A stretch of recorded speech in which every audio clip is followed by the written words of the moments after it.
नमस्ते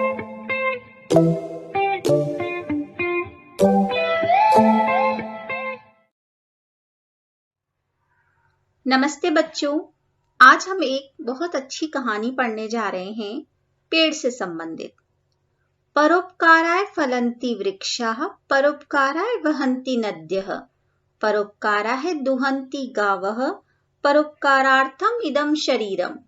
परोपकार के लिए ही पेड़ फल देते हैं, परोपकार के लिए ही नदियां बहती हैं, परोपकार के लिए ही गाय दूध देती हैं और यह शरीर भी हमारा परोपकार के लिए ही बना है।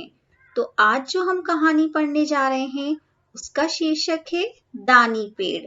ये कहानी एक छोटे बच्चे और एक पेड़ की है। तो चलिए शुरू करते हैं।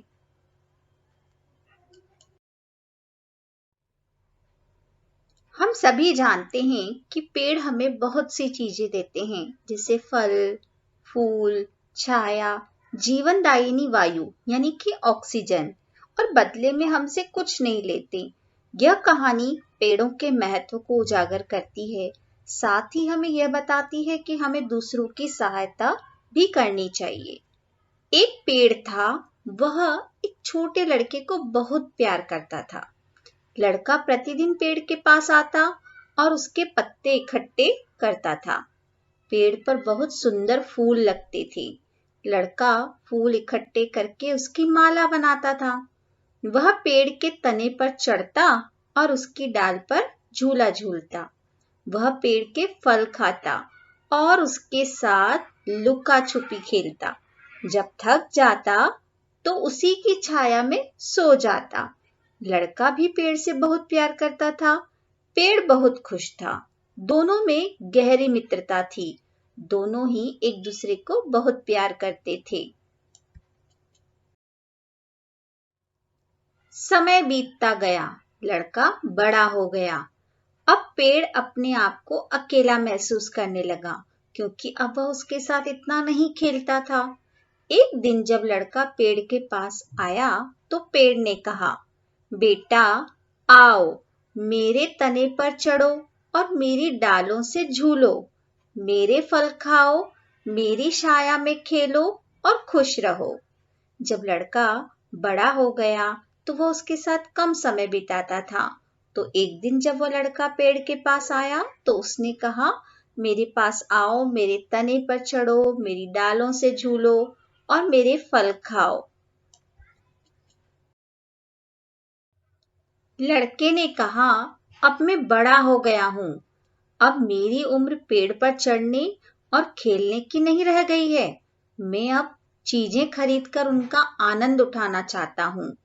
अब सब चीजों को खरीदने के लिए मुझे कुछ पैसे चाहिए। क्या तुम कुछ पैसे दे सकते हो? वह पेड़ से पैसे मांगने लगा। पेड़ ने कहा, पैसे तो मेरे पास नहीं हैं, मेरे पास केवल पत्ते और फल हैं। मेरे फल तोड़ लो और इन्हें शहर में बेच देना।